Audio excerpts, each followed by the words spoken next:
Hi. So January is over and that means only one thing, January wrap-up. This month I've read 10 books. First I read Thomas Aquinas, The Cardinal Virtues, Prudence, Justice, Fortitude and Temperance. And this is from Summa Theologica, so it's just a few chapters of that book. Then I read C.S. Lewis' poems. It's a collection of his poems. I think there were a little bit different quality on them. He did not publish the poems, but they are published after his death. So it's a collection of his mostly unpublished poems. So it's not a coherent collection. Then I read a book called How to Get a Date Worth Keeping, Be Dating in 6 Months or Your Money Back by Dr. Henry Cloud. Then I read a reread of mine, and it's a Swedish book translated into Norwegian called De 7 dødssyndene by Inga Märta Eriksson. And this book I read first when I was 17 years old, and I thought it was so good, so I borrowed it to my mom from the library, and she liked it so much that she bought a bunch of them and gave it to her friends. So it made an impact on her and it made an impact on me, and it's still really good. It is about the 7 deadly sins, and she takes this historical perspective and finding the meaning of why they are sins and why they are considered deadly sins, and then discussing each one of them and what we can learn from them. Then I read another collection of C.S. Lewis poems, and this one is narrative poems. This one contains one of his published works called Dimer, and it's a dystopian myth story, I guess, and then a few different other stories as well that are not published before.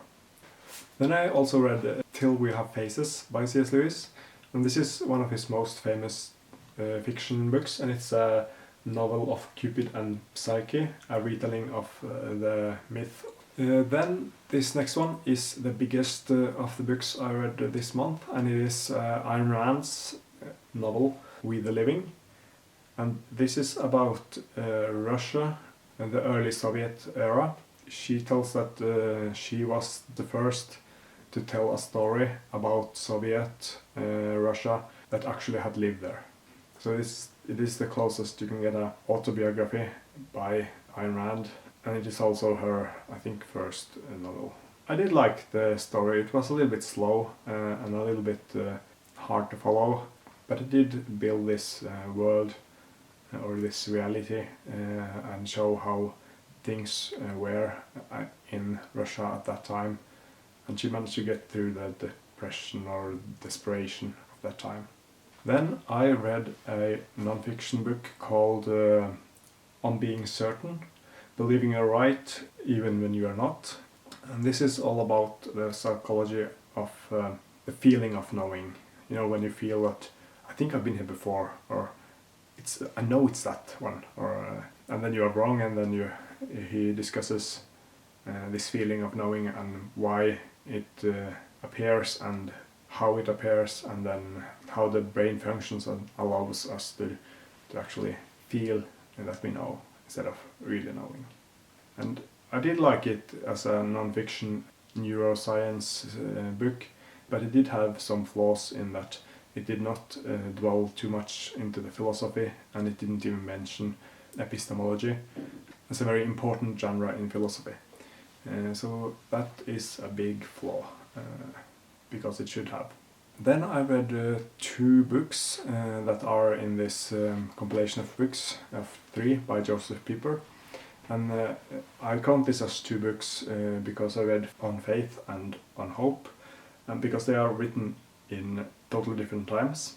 In this book they are all the first time together in English translation, and both On Faith and On Hope are really good reads.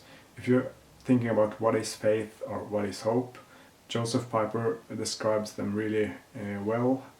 He's really precise and philosophical correct, and he takes them really apart and makes you understand what they really are from the historical and philosophical perspective. so that you confuse them less in the future, and also understand them more when you talk about them. That was all the books I read in January. Thank you, see you next time.